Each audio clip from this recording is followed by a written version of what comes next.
En siguiente orden de interés para los estudiantes, de facilidad de comprensión, pues tenemos las rocas sedimentarias.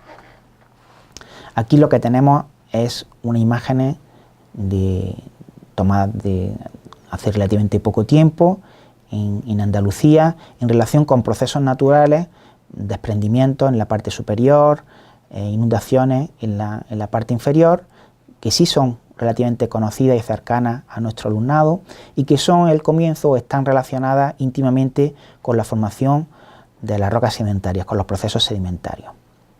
Por tanto, es una buena manera también de acercarse a las rocas, estudiar los procesos que en este caso son muy cercanos o pueden ser muy cercanos a los estudiantes, como inundaciones, desprendimientos, sucesos de este tipo.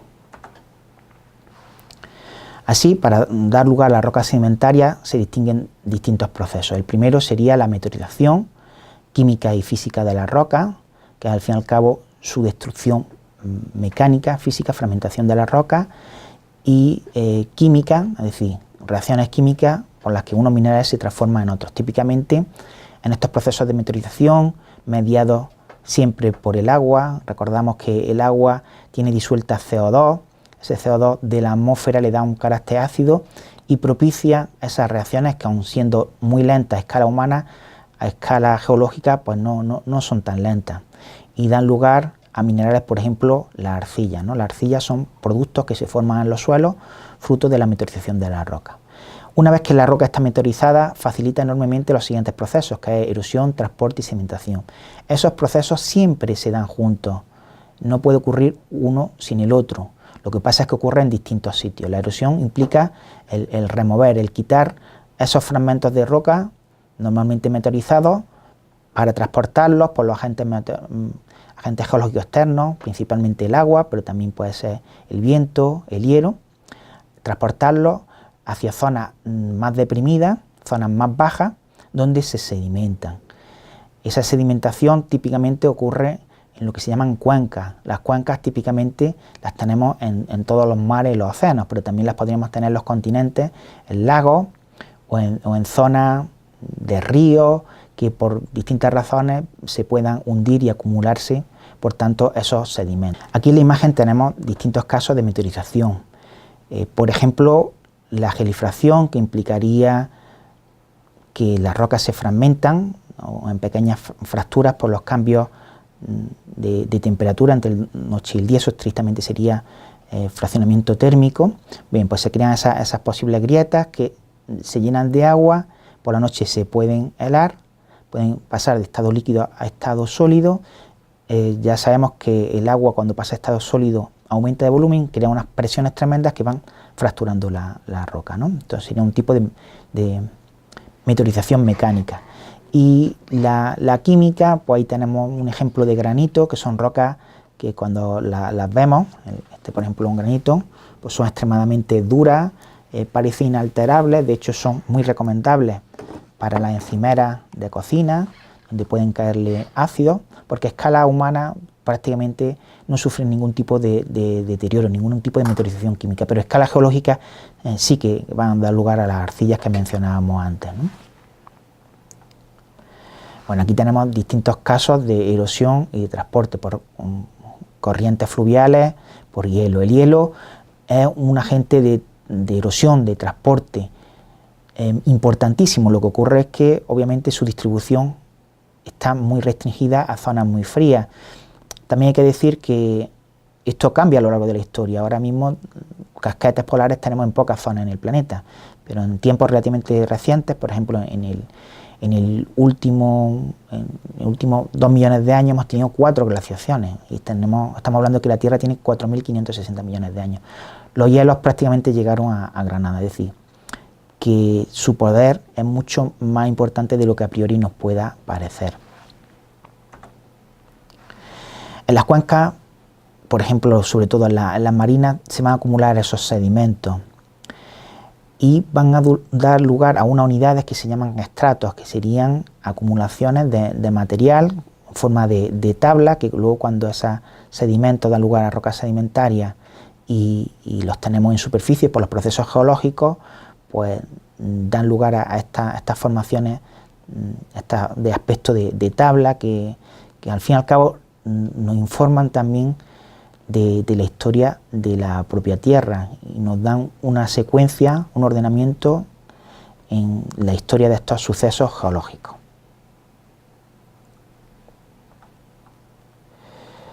Aquí tenemos una imagen donde se relacionan los sedimentos con la roca sedimentaria. En este caso serían rocas sedimentarias detríticas, aquellas que son acumuladas por los fragmentos, que pueden ser muy finos, tamaño arcilla, hasta muy gruesos, tamaño grava. El proceso de lugar de sedimentación de los sedimentos a la generación de la roca sedimentaria implica que estos sedimentos se entierren y alcancen profundidades de algún kilómetro en la tierra. Eso hace que se compacten, se litifiquen. El proceso se llama diagénesis. Ciertamente es un concepto que a lo mejor no habéis escuchado nunca. En los textos a lo mejor de primaria encontramos litificación, pero sepamos que el correcto es diagénesis. Implica reducción del tamaño de poro por el propio efecto de la presión, pero también hay fluidos entre los poros que dan lugar a minerales, que cristalizan minerales. En muchos casos eso es lo que hace que la roca sea compacta. Y aquí tenemos la clasificación de las rocas sedimentarias, donde tenemos la clasificación de las rocas detríticas, que iría desde la lutita a los conglomerados. En los libros de texto muchas veces, en vez de utilizar este término, hablan de arcilla como roca. Realmente la arcilla sería un sedimento, es decir, que nosotros cogemos entre las manos y se nos va entre los dedos, ¿no?, por así decirlo, ¿no? Eso es un sedimento, no está consolidado. Pero bueno, es por el hecho de no introducir una palabra que es más compleja para los estudiantes de primaria, que sería lutita, pero ese es el nombre correcto de la roca, no arcilla. Arcilla, insisto, es el sedimento. Y grava, como hemos dicho, sería aquella sedimento que da lugar al conglomerado, que tenemos los clastos más gruesos. Aquí tenemos algún ejemplo, ¿ves? Esto sería una lutita, ¿ves? El aspecto efectivamente es homogéneo. Si yo presiono fuertemente la roca, veo que se me mancha. Es decir, que se me mancha es que se me han quedado impregnados minerales de la arcilla, que, para que hagan una idea, tienen el tamaño de la milésima parte del milímetro.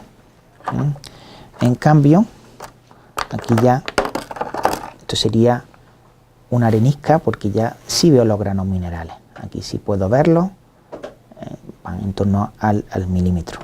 Este tipo de rocas sedimentarias son más fáciles de distinguir, ¿no? Pero luego también tenemos otro gran grupo de rocas sedimentarias, son las de precipitación química.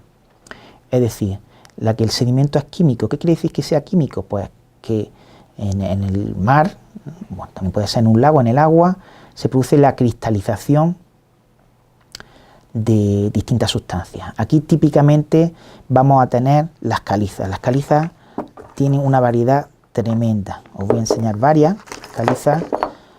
Esta, por ejemplo, es la que forma el pavimento, o gran parte del pavimento de nuestra propia facultad. Una caliza extraída de Sierra Elvira. Otra caliza, en este caso blanca. Esta se identifica muy bien porque, como roca sedimentaria, porque tiene fósiles. Los fósiles son constituyentes de las rocas sedimentarias típicamente. Hay, de hecho, rocas sedimentarias que son pura acumulación de conchas, de invertebrados, ¿no?, como sería, como digo, este caso, ¿no?, también caliza. Pero tenemos más casos. Esta caliza, por ejemplo, también tiene fósiles, no se ven probablemente bien, pero los tiene, y es de color roja. Y finalmente otro ejemplo, en este caso de una caliza negra, es decir, que el color no nos ayuda absolutamente en nada en reconocer las calizas. ¿Qué es lo que nos ayuda? Pues la utilización de un ácido. Si le echamos ácido a estas rocas, vamos a ver cómo efervece, es decir, cómo reacciona. Pues ese sería uno de los grupos más importantes de rocas sedimentarias de precipitación química, las calizas. Pero hay más. Por ejemplo, tendríamos el yeso, ¿no? El yeso, que es un mineral. El nombre de la roca ahí pone yeso también, tristemente sería evaporita, pero bueno, no vamos a complicar las cosas, ¿no? Y dentro de este grupo también podemos considerar las organógeas, es decir, aquellas que se forman por acumulación de materia orgánica. Aquí tendríamos el caso del carbón. El carbón formada por restos vegetales, acumulación de restos vegetales. Tiene este aspecto negro y sobre todo también se distingue porque es relativamente ligera, la densidad del carbón es baja, ¿no? Eso permite diferenciarla. Desgraciadamente todavía seguimos dependiendo del carbón en importante medida, ¿no? No es una roca, pero también estaría relacionado con este tipo de material sedimentario, esto que tenemos en este bote, que es petróleo. Petróleo no es una roca, puesto que no es un sólido. Una roca implica un material sólido y el petróleo no está sólido, pero se forma por los mismos procesos sedimentarios, en este caso por acumulación de materia orgánica procedente de organismos tipo plancton, fitoplancton y zooplancton que viven en los océanos, que no se oxida, que se entierra rápidamente, sería la fuente del petróleo.